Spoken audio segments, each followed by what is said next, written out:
She does it all. Maybe that's a phrase you aspire to. Maybe that's a phrase you hate. Maybe people say that about you now and you know that it's far from the truth. I don't think doing it all is the goal, but here is something this episode and this woman's story will show you. No one can do it all, but with God's direction and help, you can do more and get through more than you ever would have dreamed. Welcome to Measure of Her Creation.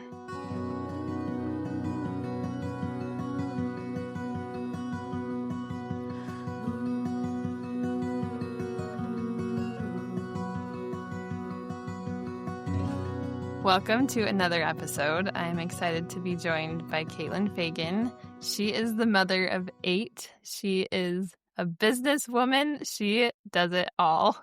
And that's kind of why I wanted to have her on, because I want to hear what that means to do it all. If that is real, what does that actually look like for you, Katelyn? Tell me about your journey and tell us a little bit about you, just to begin.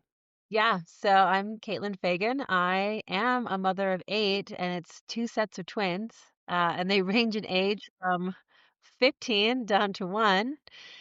So I have a Wow. full household and work full time in office as a marketing director. It's very busy. My husband also works full time. He's a professor that teaches math. And so we juggle a lot to make it all work, as they say. And we certainly don't juggle it all very well all at once. It's more of a logistic nightmare, honestly. And our house is not as clean as it once was or used to be. I don't know. But You had a cleaning blog, right? yes, I I have had a cleaning blog where I wrote tutorials. Now, it wasn't a "my house is perfect." It was, "Here, let me show you how to clean up the messes your kids made around your house." So my kids gave me a lot of the material to work with to create content. So, That does help. Like, there's always a mess to video and show how the hacks. yeah, they create new things for me to figure out how to remove, you know? So, whether it's whiteout or charcoal, powdered charcoal on the carpet or, whatever it might be. Well, okay, so as a new mom myself, I think I am already trying to figure out the juggle. I'm struggling myself. I only have one, but even starting this podcast, I'm like, woof, how do I fit this in when I am chasing this little crawling girl around everywhere? Now I look at you, and on paper, it's like you are doing so many things and juggling your 8 kids, including 2 sets of twins.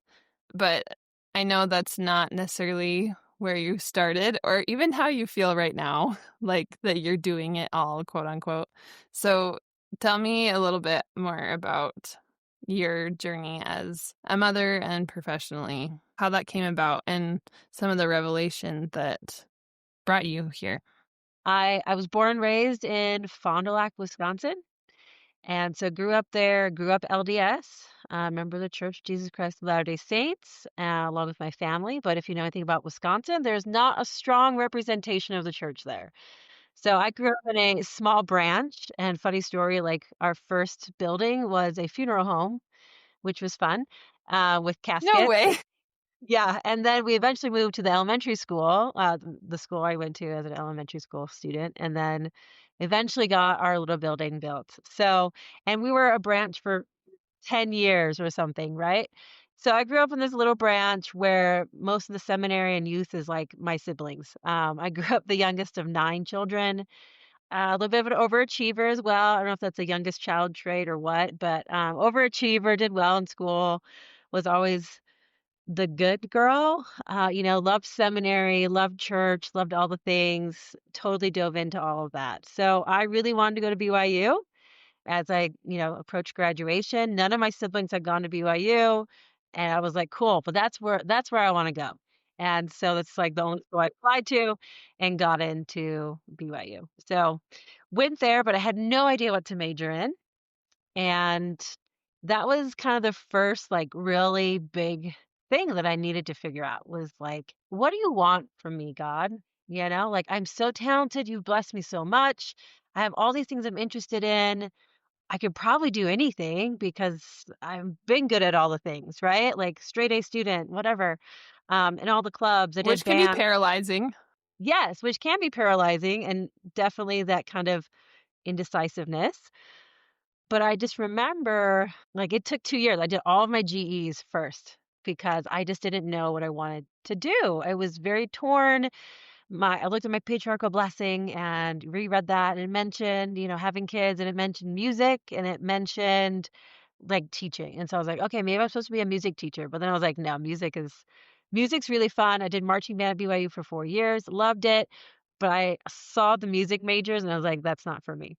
So, decided that wasn't right, and so I explored a couple things. I always loved art. I did art throughout high school and did it in college, and so I was like, well, maybe it should be an art or art teacher. But I also was like, well, maybe it's business. Like I'm kind of interested in business, and maybe it's communications, which is kind of advertising, which is a mix of art and business.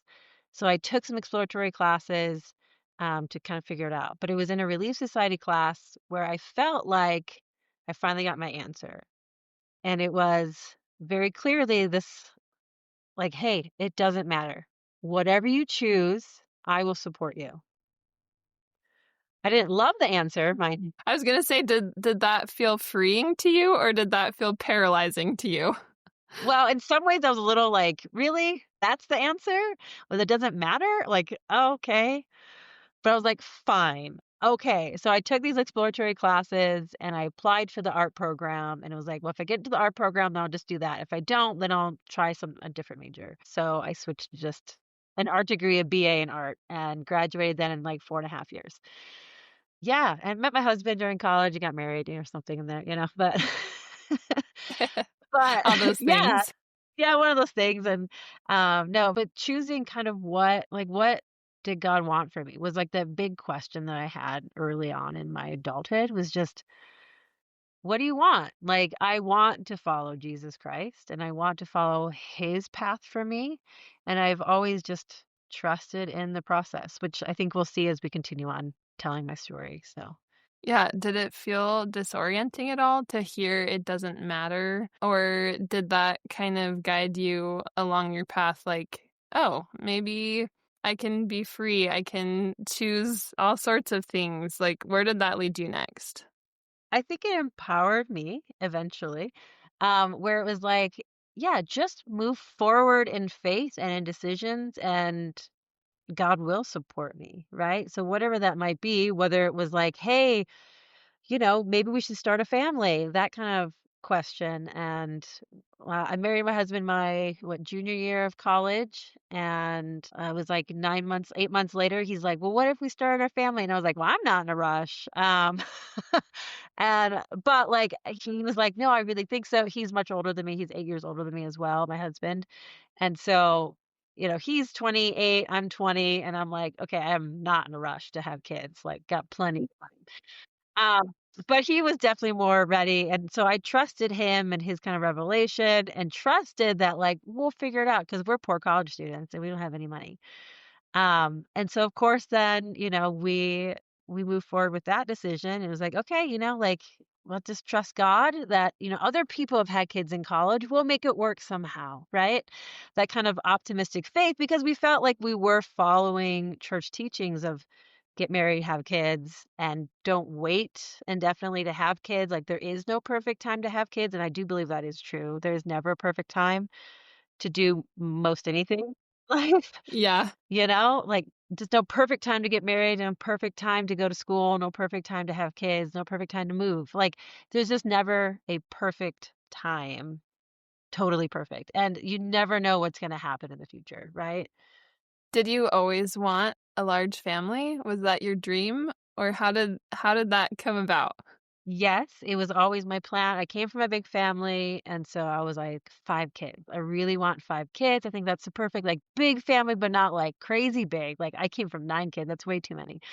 Um, and I'm the youngest of 11, so I get how crazy a big family can be. yeah, so that was always kind of my plan was like to have 5 kids, and ended up with 8, so here we are. but it was crazy too, because like, we decided to have kids, and then we got twins.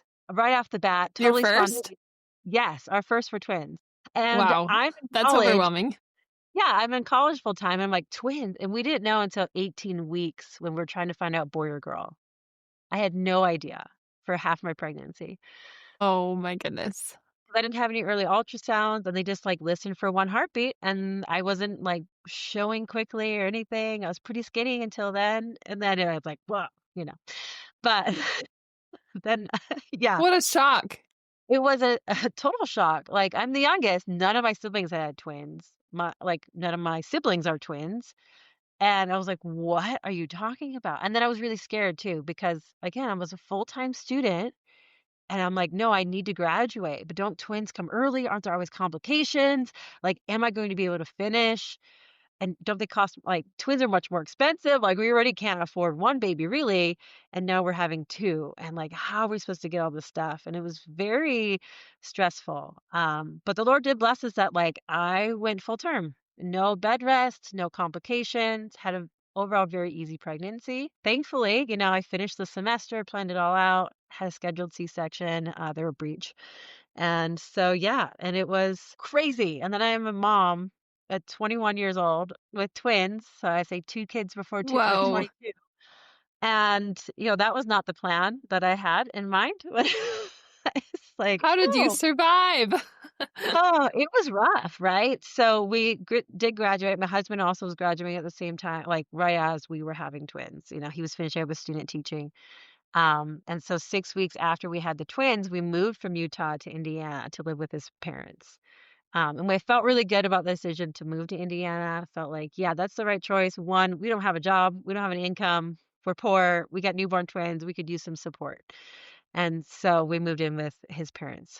So then how did you make the decision to have another child when you're already so like your hands are full with twins at such a young age? Yeah, and twins were a lot, like the breastfeeding journey, it's a whole story. And we're on all the state aid and everything else. Like, we're on Medicaid, we have some food stamps, we're on WIC, we're getting whatever support we can. My husband started a job teaching, but it was a low paying high school teacher salary at a Catholic high school in Indianapolis. And so, and I'm struggling like to take care of newborn twins with very little funds. We have one vehicle, everything's kind of crazy.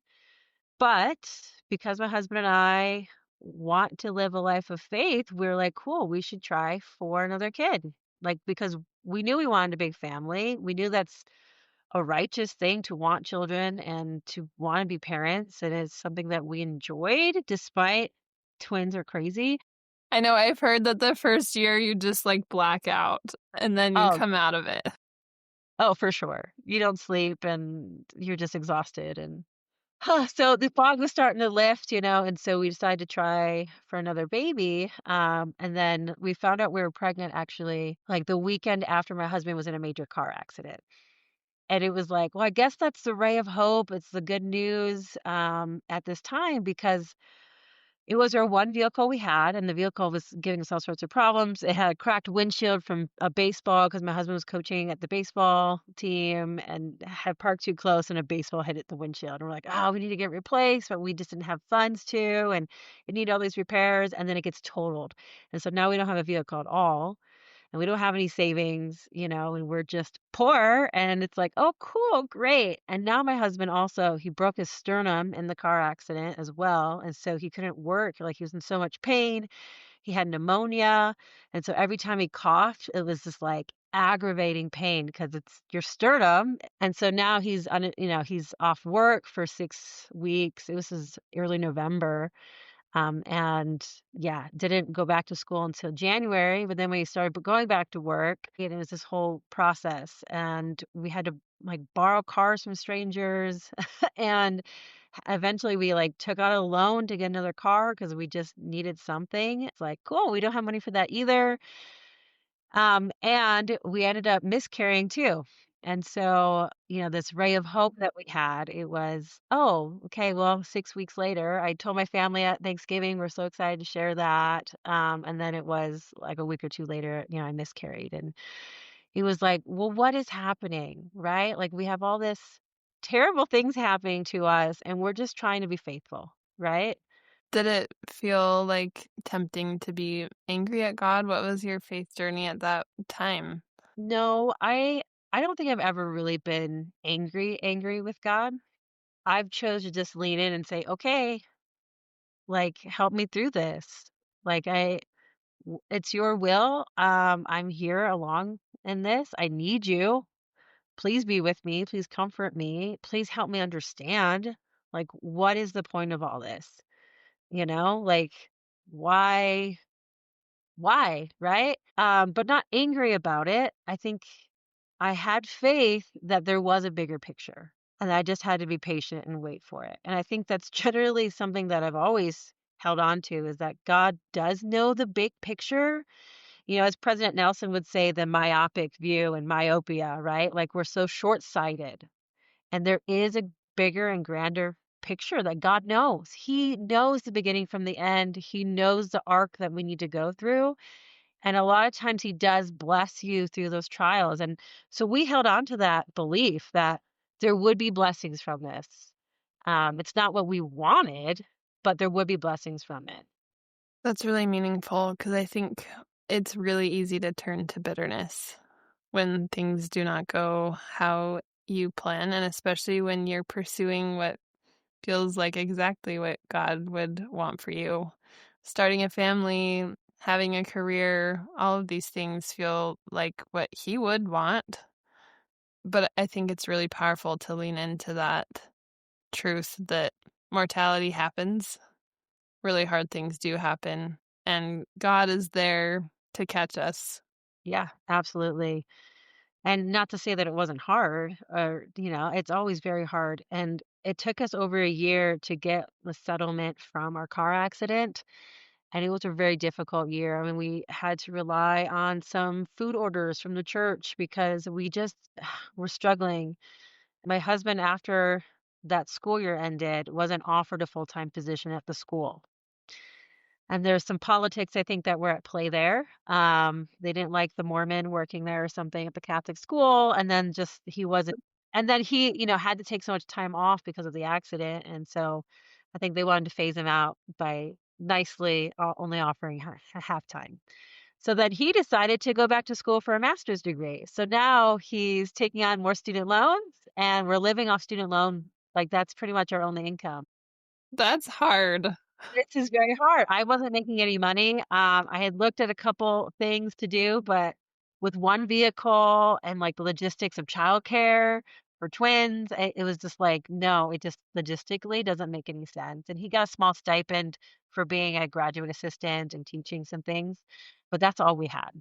And it wasn't much, that's for sure. So we benefited so much from the generosity of strangers during that time, and it really, yeah, and church members and strangers who really did bless us that time. People who paid our bills in the grocery store line at checkout who we didn't know. Actually, it was like the weekend after like my husband's accident. Someone was like, I just wanted to pay your grocery bill. We're just like crying in Walmart. We're Oh, 'Cause it's like she had no idea, but my husband's standing there with, like, a broken sternum and so much pain, and we're like, "We don't even know how we can afford, the future," and this woman just paid for our bill and was just like, "I just wanna pay it forward, and we hope that someday you can pay it forward." And that was it. and you'll never forget that. I haven't, right? But there's other people who literally picked me up so I could do laundry at their house every week because we didn't have a washer and a dryer. And just people picking me up to take me to book club so I could go out and be social sometimes and get out of my house. 'Cause I was very lonely as a stay-at-home mom. I was definitely, like, too much of the stay at home just because of logistics, and we didn't have money to do anything. Even, like, the sisters in the ward were like, "Hey, we're gonna go get, like, desserts and appetizers at Applebee's," and I was like, "Cool, I don't even have $10 to spend." Because, we were so poor and in debt and, like, we just couldn't afford anything. But we had hope that, like, it'll all pay off. My husband's education will pay off. Like, we'll get through this. And once we did finally get the settlement from the car accident, because it wasn't my husband's fault, it was like, okay, so we paid off so much debt. And it was like, cool.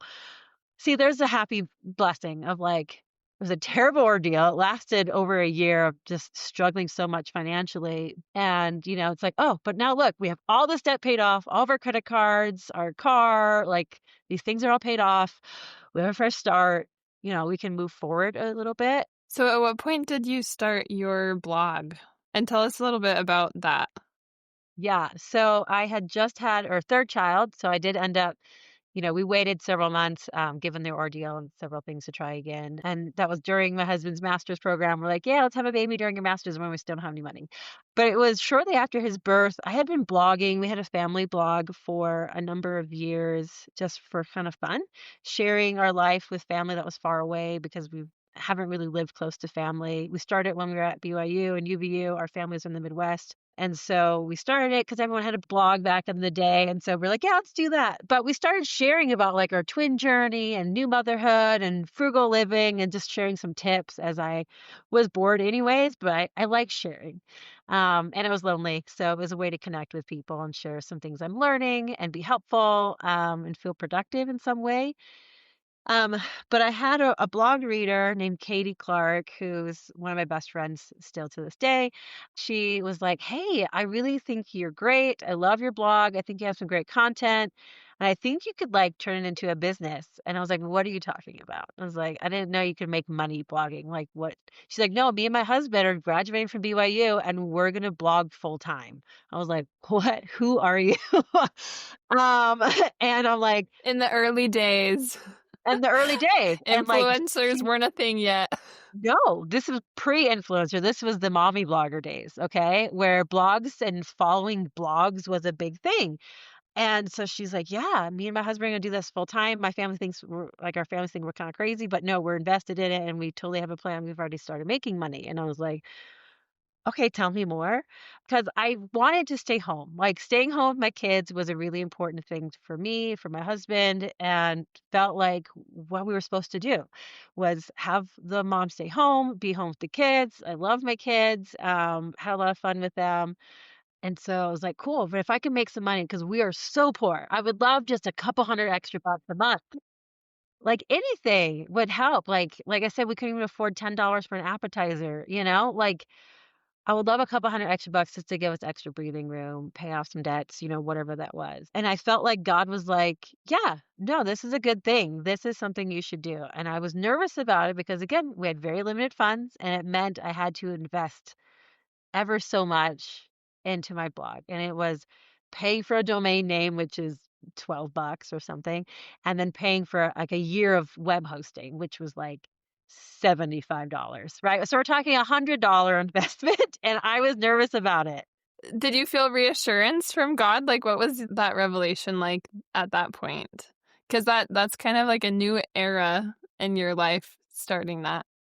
It was a new era because I wasn't really thinking about it being a business. I was thinking about how can I help my family, right? What can I do to still be home with my kids, but make some income? And yeah, had no idea where it was going to go from here. I had no idea. But feeling that like God was like, no, this is the right time. Cause I was like, I'm like, I just had a baby like 3 months ago, 4 months ago or something. And you want me to turn this into like a business? But I was like, okay, if you say that's a good idea, I guess I'll jump in. And I don't do things like halfway very well. So I was like, okay. So I jumped in and, followed all of Katie's advice that she would give me for free. She's wonderful and jumped into a bunch of blogging groups and asked 1,000 questions, watched a lot of YouTube videos, and just was like, okay, I'm just going to give it my 100%. If I'm going to invest $100. And if I don't make my $100 back over the next year, then I'll say that was a nice experiment. Thank you very much. And I'll quit. And that was my plan. And then, it took 6 months, but then I got my first $50. And I was so excited to make $50. I did a group giveaway with Indiana Family of Farmers who sponsored me. And I was like, this is great.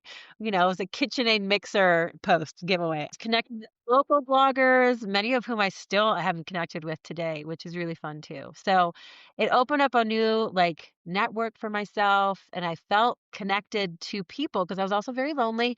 Again, I was a stay-at-home mom. I'm still new to the area, to Indianapolis at the time. And it was a great way to connect with other people and make some money. And so, yeah, I made that first 50 bucks and then I started making more money and more money and more money. And at a year or like that first full year, then I was like, I made $11,000 by That's myself amazing. working from home like, in my spare time, whatever that is, I did that, and then the next year, I kept digging in. It was like, "Okay, well, I made back my $100." And so I was, like, just experimenting and digging in and teaching myself more and more, and then the next year is like I doubled my income, and the year after that, I doubled it again, and, like, kept seeing an increase.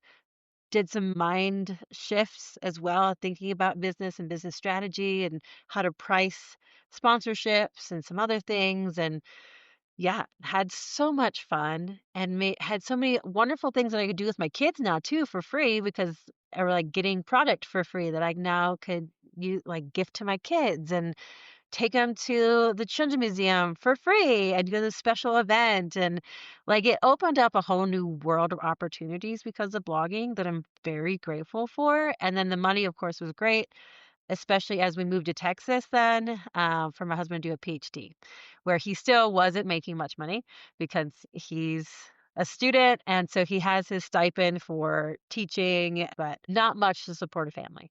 And so for me then it was like, "Oh, it makes perfect sense why I needed to start the blog when I did."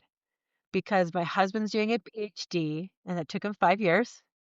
So 2 years of master's in Indiana, and then 5 years of a PhD in Texas.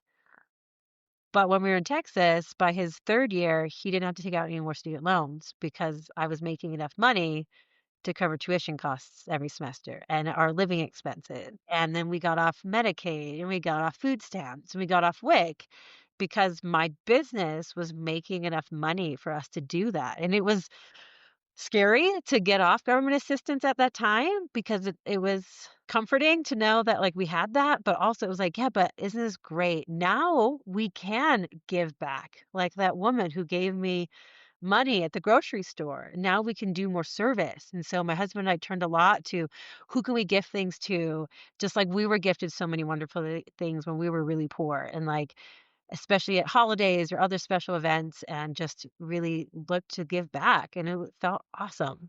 It's amazing how the Lord prepares the way in a way we just cannot have vision for. You started that blog not with the vision of, oh, I'm going to provide for my family in a time when we really need it. It was just kind of like an idea of maybe a passion project.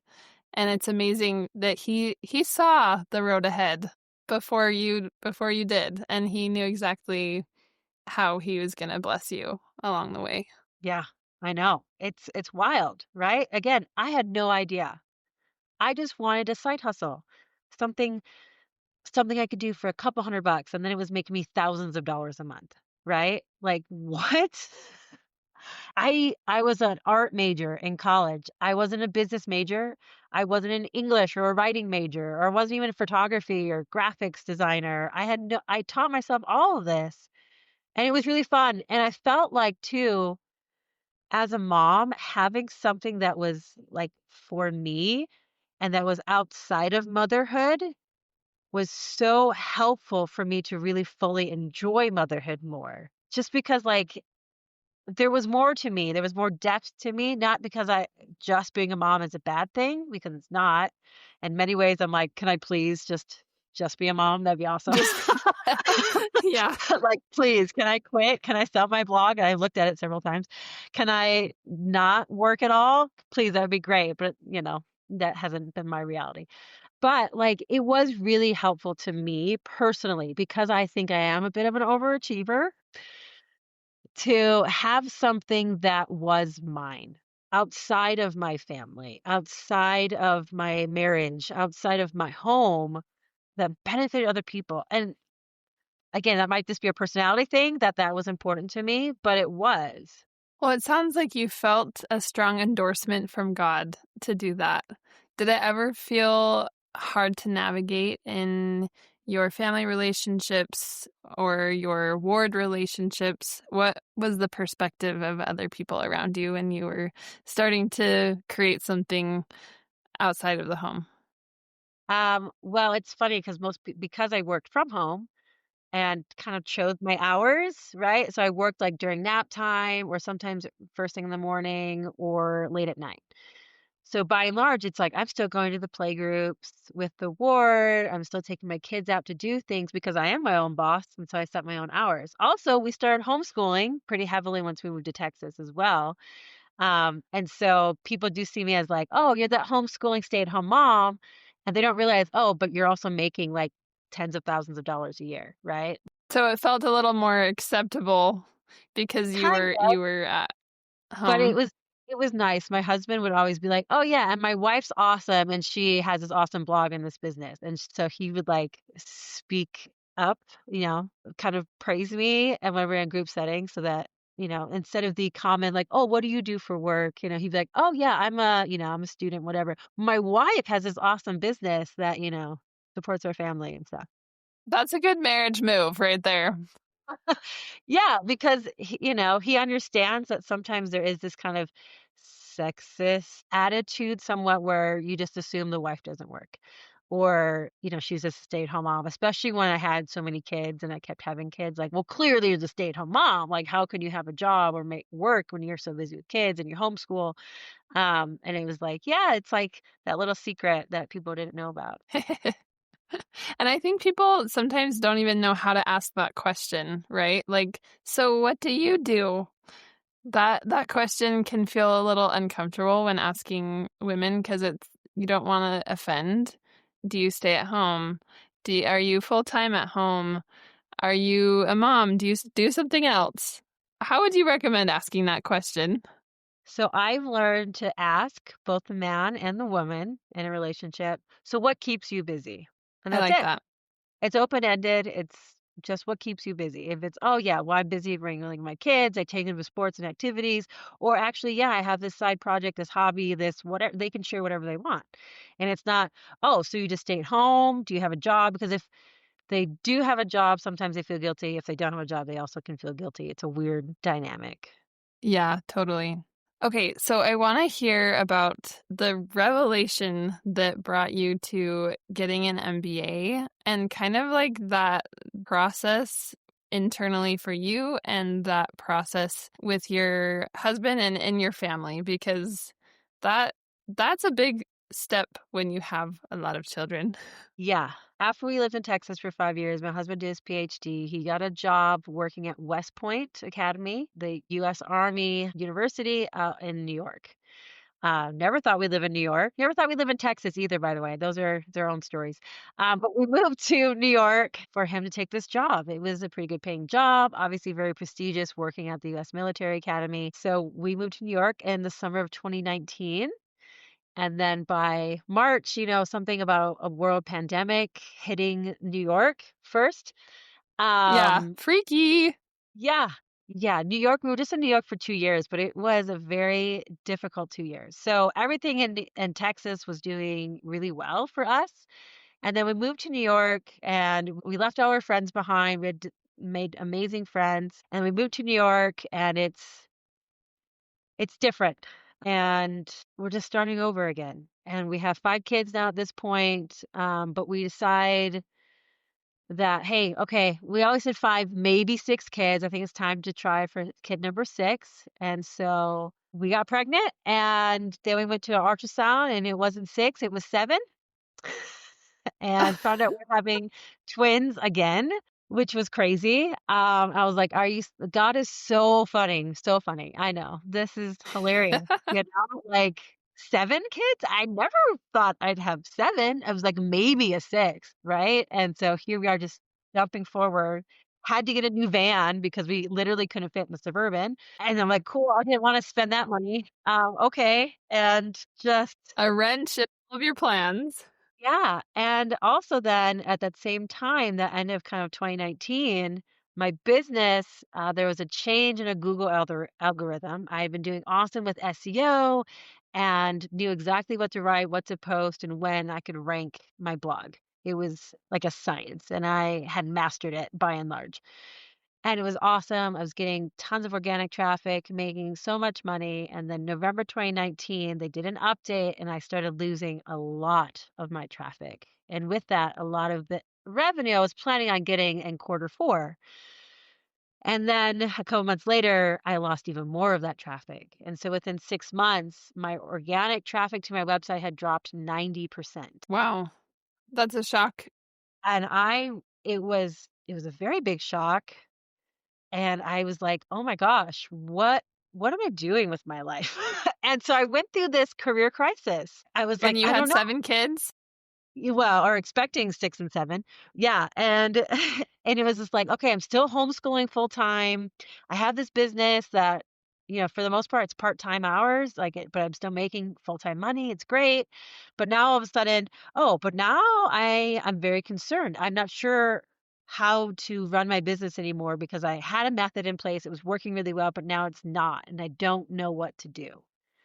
And then I just started questioning everything. Okay? It was Okay, but is writing cleaning tutorials and parenting guides on the internet like my calling in life? Is this what I was really meant to do? Is there something else I should Measure be? of your creation? Yes, right? And so here I am again, many years outside of my bachelor's at this point, and it's what is the measure of my creation, right? What does God want me to do now? Because I think he's trying to tell me something. I don't know what that is, and so I started exploring other work from home opportunities, some other things. Me and my friend Katie started doing some blogging courses. And so we launched some products and we were leading some blogging groups and sharing our knowledge on blogging. But none of it really felt quite right. And I still was unsure. And I wasn't confident that like it would be the right next thing, even though like I probably could do it, but I'd have to work really hard. And I wasn't sure that it would still pan out the same. Right? Because again, I'm like, I don't know, blogging was a whole new thing and I jumped in at the right time. I recognize the luck in that in many ways. And so I didn't know what to do. We had the twins and then it was like, okay, well, maybe I should sell my business. Like I was looking at that very seriously, had an offer, wasn't the offer I kind of wanted. So I was like, what if I just sell the blog and I can just be a mom? Because I have newborn twins and that's insane. And we're going to have 7 kids. And oh my gosh, I'm dying, right? Like, it's a lot to take in. Uh, it's a lot, right? So maybe we'll just do that. And I was like, that sounds great. And I was like, God, can you tell me that's the answer? Because that's what I want. Yes. Give me some relief. Yeah, I was like, can I just be a mom? That sounds so awesome. I'll sell the business. I'll just stay home. Don't have to worry about it for at least a few years or something, but didn't get the offer I wanted and didn't also wasn't really sure if that's really what I want to do. And there's some other complications there. Then my husband said to me one day, "Hey, have you like what if you went and did an MBA?" And I said to him, "Huh, that's funny. I had the same thought today." And I wasn't going to say anything. Cuz I was like, "No, that's crazy. That's crazy." Cuz like what did I Just just say? crazy. I'm like, I have 7 kids including newborn twins. I have a business. I'm super busy. I just want to be a mom. Like, why would I do an MBA? That's insane. And my husband and I kind of looked at each other though, like we have throughout our marriage, and we're like, okay, but God moves in mysterious ways. He tells us things and we have striven to live a life of faith and to act on those promptings we get. And so he said, okay, well, let's explore it. Let's figure out if this is a real thing, a real inspiration from God, or if it's just something else. And so we're like, okay, what the heck does this mean? So we started praying about it, started making different decisions. And I was like, okay, well, does it mean like MBA now in the future in a couple years when my twins are a little older? Because again, like what? And it was like, is it in New York I do an MBA? Is it going somewhere else for an MBA? Like, what does this mean? Is it an online program in person? So many questions. And so we just kind of piecemeal by piecemeal started praying about each little decision, and it was like, no, explore, talk to some people. And so I was like, well, I could look at BYU. I went there for my undergrad. They got a great MBA program. I've known a couple of friends that went there. I started talking to them, asked about their experience, asked if they think I could do an MBA because I'm not even sure I'm smart enough to do an MBA. I was an art major. I've never taken accounting. I've never taken uh, economics or statistics or any of these classes. And so I was like, I don't even know if I can make it. Like, would I fail out, you know? And my friends were like, no, no, no, Caitlin, you would do awesome. And I was like, are you kidding me? I'm like, I have 7 kids. And it was, no, no, no, you would do great. Like, you have a business, you have very good business sense. I've seen you over your careers. We stayed in touch over the years and were very encouraging to me. And I was like, okay. And I was like, yeah, but I have to take the GMAT. And that's weird with COVID happening. And how am I supposed to do that test? And it's math. And I don't know. And then there was the GMAT waiver that was available because of COVID. And so I said, oh, so I could apply now for the fall, this fall. And I was like, is that what I'm supposed to do? And I was like, well, if I don't get in, then I can just take the GMAT this summer and then apply for the next year, same old, same old. And I'll just apply to BYU because it's safe and it's cheap.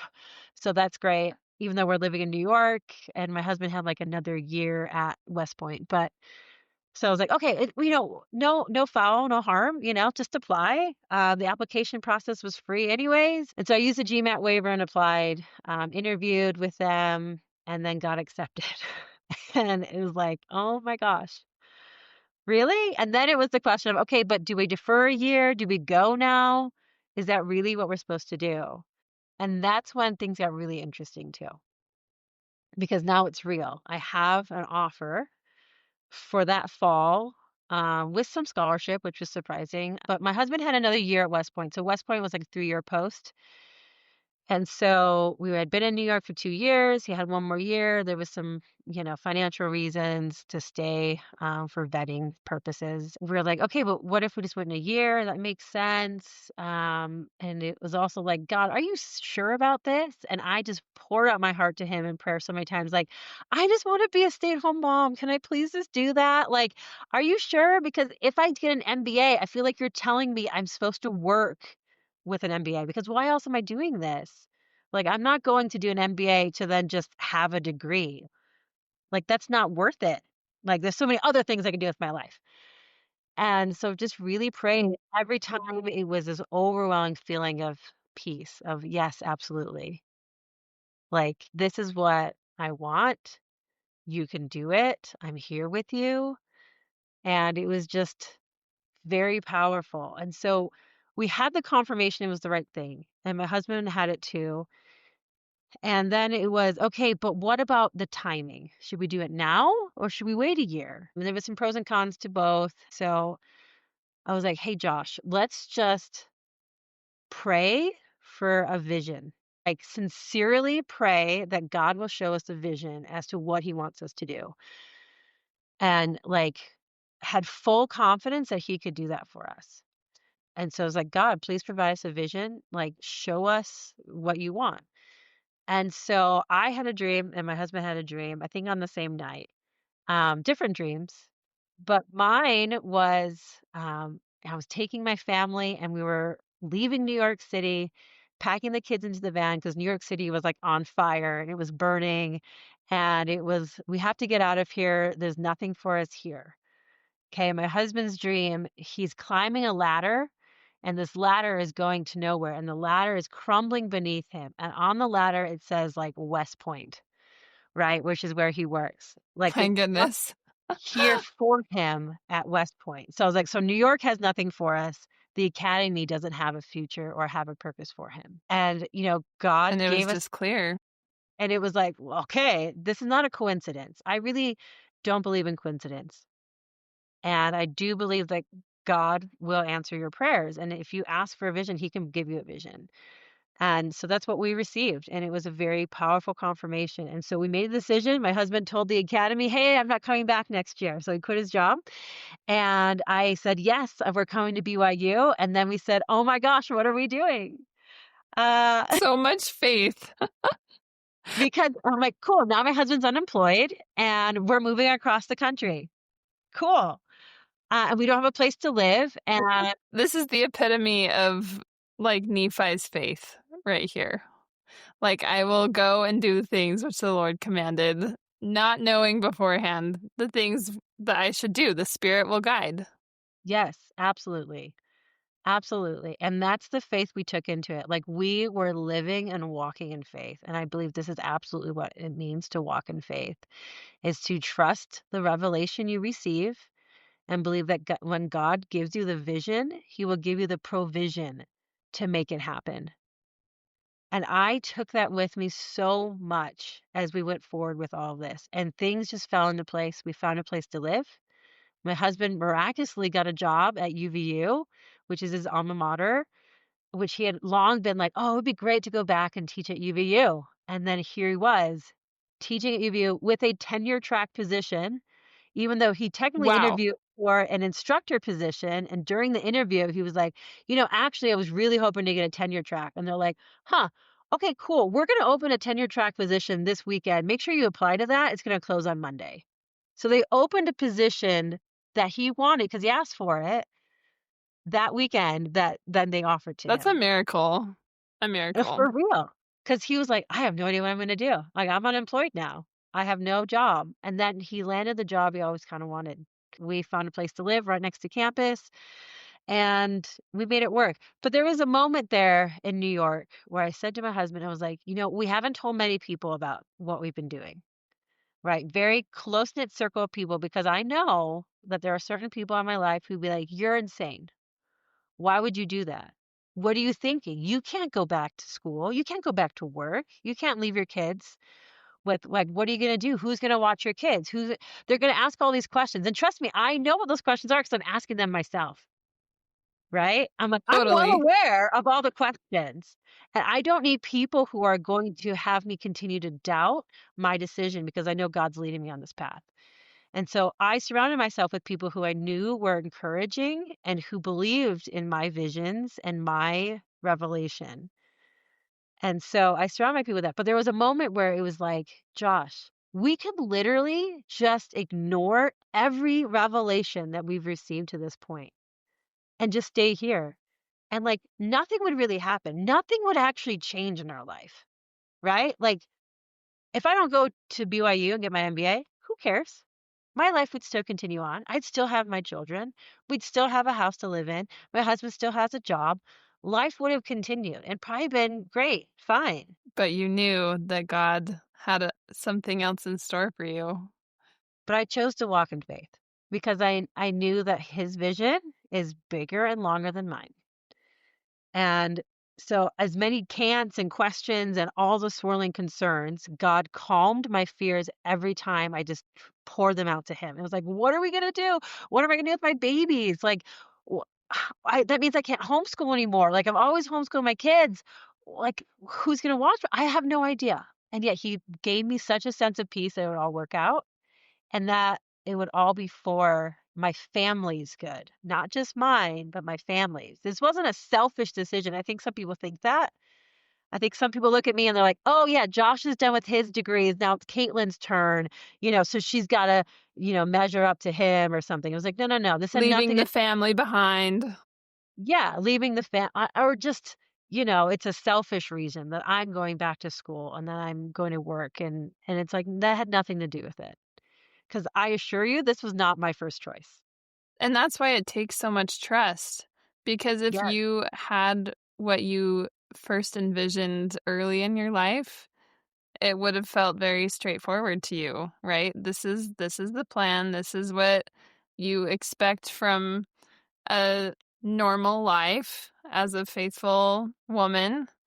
And he's like sending you on pivot after pivot after pivot in your life in paths that you would not have expected or expected to combine, right? Like 8 children and an MBA, full-time work, right? Like those seem like oil and water almost. But if Yes, he asks that of you, then he will make the way. absolutely. And I received a lot of priesthood blessings from my husband during these times and at other pivotal times in my life. And I like to record our blessings and transcribe them and keep records of them, Google Docs for myself and all the family members. And those have been such guiding documents to me and such comfort. The truths about me that are always revealed in personal priesthood blessings are they're just wonderful. Just so helpful to my soul to help me know that God does approve of my life and my choices, because it can feel very overwhelming when I don't live the normal LDS mom life. I'm like, you have a bunch of kids. What are you doing? Like, slow down, Caitlin. Who are you trying to impress? It's like, I'm trying to impress God. You're like, I am trying to impress God. That's who I am. I'm trying to be a great mother because I love being a mom. That's why I have so many kids. And I'm trying to live up to the measure of my creation because I know God has blessed me with so many talents and gifts, and I cannot ignore that. And He's not going to let me ignore it. And so there is a lot of me to give. What have you learned about God's character as He has led you along in this unexpected way? I've learned that He cares about me so deeply and so personally, and that He knows my heart's desires. He knows my faults. He knows my shortcomings. And he loves me through them all, and he still thinks I'm so amazing. Like, he just thinks the world of me, even when I don't, right? Even when I doubt everything, and when I'm mad or I'm upset or I'm just confused, he's still there. He's so patient. He's so patient and long-suffering with me. And, he's just always there. So even when I am not great at saying regular prayers or even heartfelt prayers on a consistent basis, that's not maybe my gift to be prayerful inherently, he still has shown up for me, right? It's not about earning either. It's not about earning his guidance. He's given it freely throughout my life, regardless of how many times I read my scriptures or how long I do or whatever. I live my life as a testament to him inside of me and just try to do my best every day. Um, and he knows that about me. And so he's there as a merciful, loving father who's always ready to just comfort me and guide me. Love that. What would your advice be to a young mom like me who I honestly aspire to have a large family too, and I have career goals? What would your advice be, kind of going back to the doing it all myth? What would you tell me about that? That's a great question because everyone's different. And that's usually what I say is like my life is not and my choices is not for everyone. And which is why I struggle sometimes when people are like, "Oh, Caitlin, I look up to you so much. I aspire to be like you," or any of those kind of things. Because I'm like, I'm just living my life, and it's a hot mess half the time. Like my house is messy, guys. I don't do it all. Um, I'm happy when laundry gets done on the weekends. I don't do laundry during the week, and I am okay with messes, and I have to deal with disappointing children far too often, and it's painful in a lot of ways, right? And I miss homeschooling, and I miss some of my former life, and that's hard for me to reconcile, right? But I know this is what God's asked me to do for now. And I also know that there could be pivots again. I expect them. I expect that there will be pivots again in my future. This year has been very difficult from a job perspective. I've been laid off twice this year from two different jobs. And that's not what that's not how I thought 2025 would go. So it's whirlwinds, it's pivots, it's different careers, it's different jobs, it's should we move? It's more things, just navigating children and parenting at every step of the way. So my advice to new moms is like just trust the process. Trust God, always trust God. Okay? Because he knows what you individually need, and I don't. I really don't. So I can give you advice, but the best advice is from God. and for you individually and your husband and your family, and really trust that more than you trust the part of your mind and your brain that says, "I can't do that. That's too hard. I can't move. I can't start another degree. What am I going to do about X, Y, Z? I don't have money. I don't have help at home. I don't have any of these things. I know all about all of those things, okay? I've been very poor and I've been very alone and I've been very blessed and very richly blessed in many ways. And like there's ebbs and flows to life, and it is just about trusting the process. There is a bigger and better picture that God knows. And all he's asking you is to trust him for the next step. And you don't know why, right? And he might tell you, no, don't have more kids. He might tell you, no, don't have another kid now. He might say, no, do it now. And you're like, I am not ready to have more kids right now. Right? I've been there too. And he might give you twins, so who knows? But like, like the point is, but he knows, and he knows you, and he knows what you are capable of and able to handle, especially as you trust him and lean on him in your sorrow, in your hard parts, pouring out your soul to him. That's such a beautiful testimony and gives me a lot of faith as we're all just making it up, right? Oh, absolutely. And that making it up with God on your side feels a lot better. Yeah. I don't want to live my life without God. Amen. Well, thanks so much, Caitlin, for coming on the show. I appreciate your testimony. Yes, absolutely. Thanks for having me, Michaela. I love sharing and helping others. So thank you.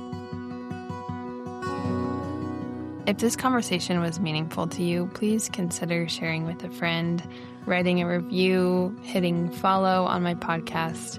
Every little bit helps to get this message out to more people. All my love till next time.